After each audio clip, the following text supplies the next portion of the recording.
मित्रों नमस्कार। आध्यात्म शिक्षा संस्थान में आपका स्वागत और अभिनंदन है। हम रस पढ़ रहे थे। रसों के इस क्रम में फिर हम आज श्रृंगार रस के कुछ उदाहरण पढ़ेंगे।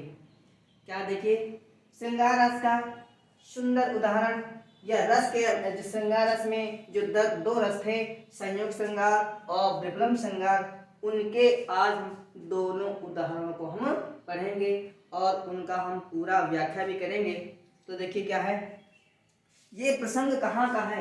ये प्रसंग जो संयोग श्रृंगार का जो प्रसंग दिया गया, जो उदाहरण दिया गया है, ये प्रसंग राम और सीता के विवाह स्थल का वर्णन है। जब राम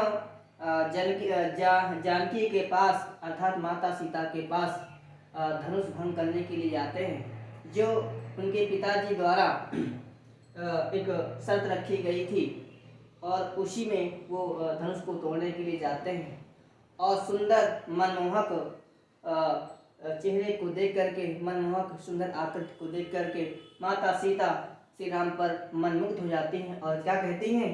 क्या देखिए, कह रहे हैं कि राम को रूपो निहारत जानकी कंगन के नग पर छाई है। राम को रूपो निहारत जानकी कंगन के नग पर छाई है।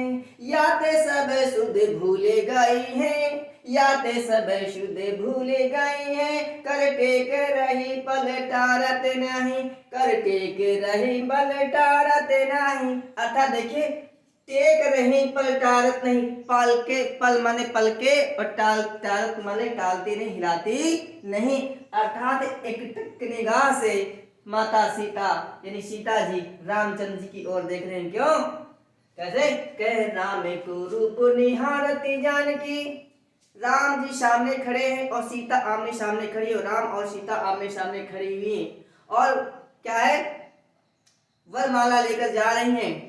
तो कहने उनके मनमुग्ध चेहरे को देखती और देखते हुए क्या है, इतना सुंदर, इतना मनमोहक उनका सुंदर आकृति या चेहरा बना हुआ है, क्योंकि उनकी सुंदरता का व्याख्यान करना हमारे लिए बहुत पहाड़ तोड़ने के बराबर है। इसीलिए क्या है, राम को रूप निहारते, सुंदर राम के सुंदर चेहरे को देखते हुए कौन, जानकी।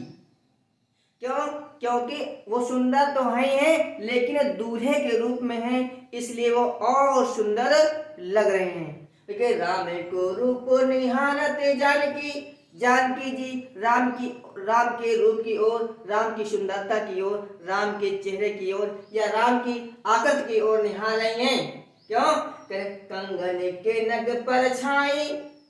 कह रहे कि कंगन के नग अर्थात सीता जी जो हाथ में कंगन पहने हुए हैं, सीता जी जो हाथ में कंगन पहने हुए हैं और उस कंगन में क्या है, एक नग लगे हुए हैं और उसमें क्या है, श्री रामचंद्र जी की परछाई पड़ रही है। और क्योंकि सीधा नहीं देख रही हैं, उस कंगन की ओर देख रही हैं जिसमें वो नग लगा हुआ है और उसी नग में श्री रामचंद्र जी की परछाई पड़ रही है। तो कह रहे हैं, याते सब शुद्ध भूल गई हैं। अर्थात उनकी सुंदरता को देख करके जानकी यानी जानकी द्वारा उनकी सुंदरता को जब देखा गया तो सब कुछ भूल गई हैं और कर टेक रही पलटारत नहीं, और पल के वहां से हटा नहीं रही। फिर देख लिए, राम को रूप निहार जानकी अर्थात राम की चेहरे की ओर निहार रही हैं, देख रही हैं। क्यों, क्योंकि जो जानकी जी ने अपने हाथ में कंगन पहने हुए हैं और उस कंगन में मोतियां या नग जड़े हुए हैं और उन नगों में, उन मोतियों में श्री रामचंद्र जी की परछाई पड़ रही है और उस परछाइयों को देख करके सीता जी यानी जानकी जी सब भूल चुकी हैं और सब भूल गई हैं। तो कह रहे, कर टेक रही पलटारत नहीं, और अब उनके चेहरे को देखते हुए अपने पलकों को नहीं टाल रही हैं, अर्थात अपनी बरौनियों को नहीं झांक भी नहीं मार रही हैं, अर्थात एकटक निगाह देख करके बिल्कुल मनमुग्ध हो गई हैं। तो प्रस्तुत पंक्तियों में क्या संयोग श्रृंगार का भरपूर उदाहरण दिया गया है और श्रृंगार में श्रृंगार का स्थायी भाव क्या होता है, रति होता है। क्या होता है, रति होता है। और देखिए यहाँ पर आलंबन क्या है, विभाव में क्या आता है, आलंबन और उद्दीपन। और आलंबन भी दो प्रकार का होता है, आश्रय आलंबन और विषय आलंबन। तो देखिए आश्रय आलंबन क्या है, सीता है। आश्रय आलंबन क्या है, सीता जी हैं। क्यों? क्योंकि सीता जी के हृदय में प्रेम उमड़ रहा है। और किसके कारण उमड़ रहा है, रामचंद्र जी के कारण उमड़ रहा है। अर्थात रामचंद्र जी क्या है, विषय है। क्यों?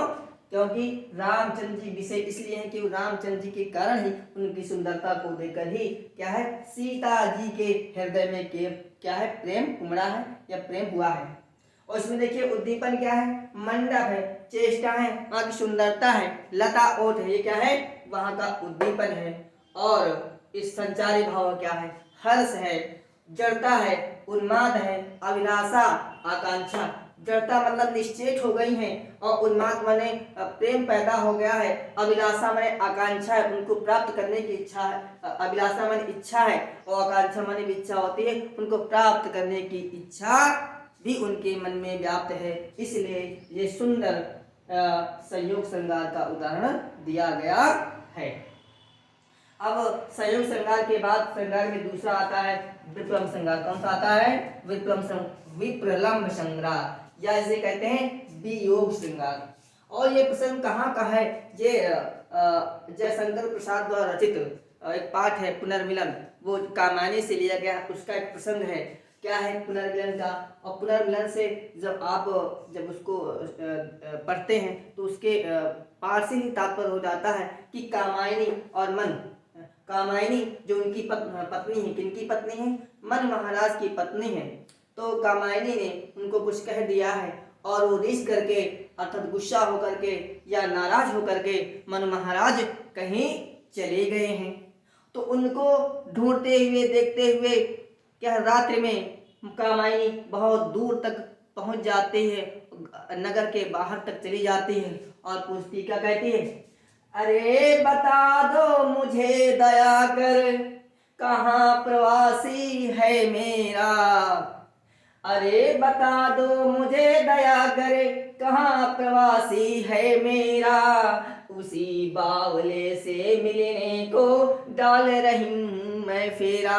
उसी बावले से मिलने को कौन, मन महाराज, अर्थात मन महाराज से मिलने के लिए मैं इधर उधर भटक रही हूँ, नगर में भ्रमण कर रही हूँ, जंगलों में भ्रमण कर रही हूँ। क्या कहती है, अरे बता दो मुझे दया कर, मुझे दया करके कोई मुझे बता दे कि कहाँ प्रवासी है मेरा, जो मेरे पति हैं वो कहाँ प्रवास कर गए हैं, वो कहाँ चले गए हैं। मैं उनकी याद में तड़प रही हूँ, क्योंकि मेरा उनसे बिछोह यानी वियोग हो गया है।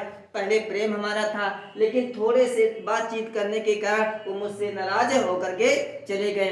तो ये कह रही कहाँ प्रवासी है मेरा। और मन और कामायनी के मन में तो प्रेम तो है, लेकिन बातों के कारण, बातचीत के कारण वो दोनों एक दूसरे से अलग हो गए हैं। तो मैंने बताया था वियोग श्रृंगार में नायक नायिका या प्रेमी प्रेमिका का मिलन दूर हो, उनका क्या दूरी बन जाती है, अर्थात वो एक स्थान से दूसरे स्थान पर चले जाते हैं, दोनों का अलगाव हो जाता है। वो कह रहे अरे बता दो मुझे दया करे, कहाँ प्रवासी है मेरा, और उसी बावले से मिलने को डाल रही हूँ मैं फेरा। अर्थात उसी बावले, उसी पागलपन वाले अपने पति को ढूंढने के लिए मैं इधर उधर क्या है फेरे लगा रही हूँ, सबसे पूछ रही हूँ, गलियों में टहल रही हूँ और जंगल में टहल हूँ, लेकिन मुझे उसका कोई पता नहीं बता रहा है। तो ये वियोग श्रृंगार यानी विप्रलंब श्रृंगार का सुंदर उदाहरण है। इसमें देखिए स्थायी भाव क्या है, इसमें स्थायी भाव आपका वही है, रति है। क्या है, स्थायी भाव क्या है, रति है। और आश्रय आलंबन क्या है, आश्रय आलंबन कौन है, कामायनी है। कौन है, कामायनी, कामायनी है। और विषयालंबन क्यों है, कौन है, विषयालंबन मन है। और उद्दीपन क्या है,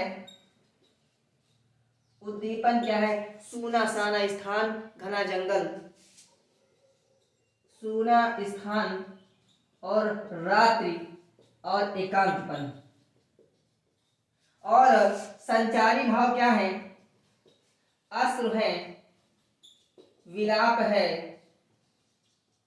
और कष्ट है, और क्या है? रोंगटे का खड़ा हो जाना, यानी रोए का खड़ा होना। तो अच्छा, आश्रय आलंबन इसलिए है आश्रय कामायनी, क्योंकि कामायनी के हृदय में क्या है? दुख है, इसीलिए वो आश्रय है। और विषय कौन है? किसके कारण उनको दुख हुआ है? मन महाराज के कारण उनको दुख हुआ है, तो इसीलिए आश्रय कौन हुआ? कामायनी हुई, और विषय कौन हुए? मन हुए। और उद्दीपन क्या है? सुगना स्थान, रात्रि का स्थान, जंगल क्या है?